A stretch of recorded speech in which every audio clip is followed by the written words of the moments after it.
Patrick Bloch, bonjour. Bonjour. Est-ce que vous auriez voulu faire un doctorat? Non. Ça vous intéressait pas? Non, parce que j'étais plutôt dans une démarche d'insertion professionnelle.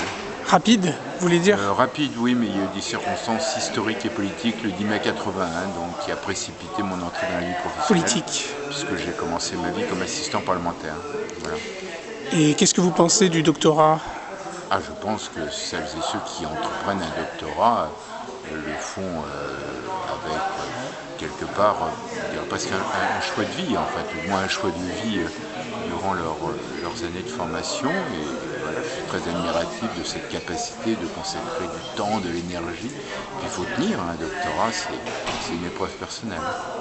Mais vous pensez qu'après on peut travailler en entreprise ou en politique ou alors forcément on va dans l'enseignement supérieur de la Ah recherche? non, je ne pense pas que faire un doctorat conduit inévitablement à se consacrer pour la vie à la recherche. On peut très bien faire un doctorat et être dans les vies actives, moins dans la recherche ou même dans l'enseignement supérieur et occuper des responsabilités différentes.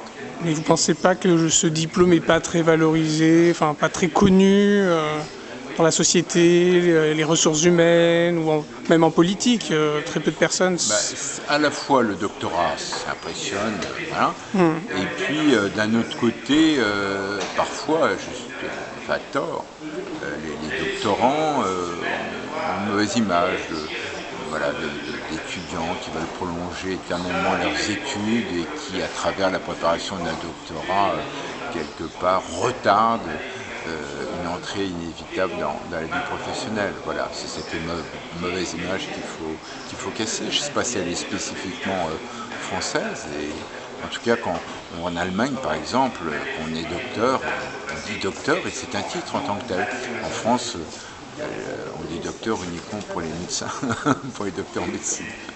À l'étranger, c'est beaucoup plus valorisé. Vous pensez qu'il y aurait des actions de communication à faire dans ce domaine? Oui, je pense que tout ce que va apporter les assises et la réforme législative, en remettant et en refondant l'enseignement supérieur à la recherche dans le pays, doit amener incontestablement à prendre en compte à la fois des dimensions humaines qui sont évoquées ici même aujourd'hui, notamment parce qu'il y a la précarité des doctorants, qui est un vrai problème social, qui interpelle beaucoup de parlementaires ici, et c'est une question sur laquelle nous voulons nous investir, et puis revaloriser effectivement le doctorat en tant que tel. Que ça conduise à une recherche plus approfondie ultérieurement en termes de choix de vie professionnelle, ou que ce soit un moment de sa vie étudiante, de sa vie de formation initiale, qui amène à aller jusqu'au bout d'une démarche et d'une réflexion.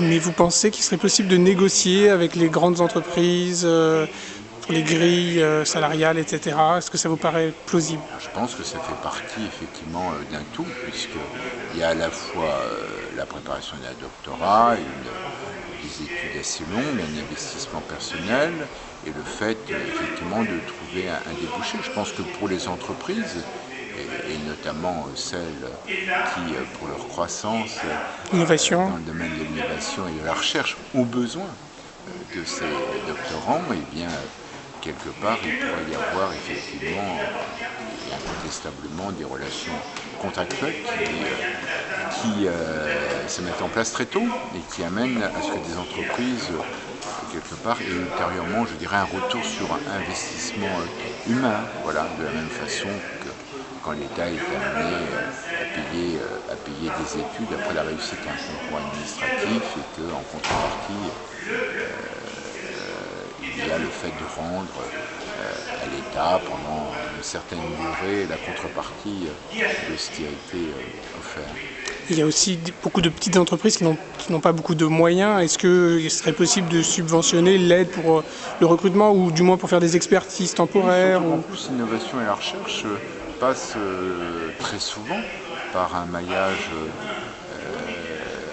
très fin de petites et de moyennes entreprises. Donc il y a incontestablement beaucoup à faire justement vers le tissu des PME, parce qu'on est très focalisé dans le domaine économique sur les grandes entreprises, celles souvent d'ailleurs qui délocalisent, qui sont aux mains d'un capitalisme financier qui les contraignent pour des marges bénéficiaires à mettre en œuvre des plans sociaux et délocaliser leurs activités. Et puis il reste notamment à travers le tissu des petites et moyennes entreprises un tissu industriel, effectivement, qui amène à ce que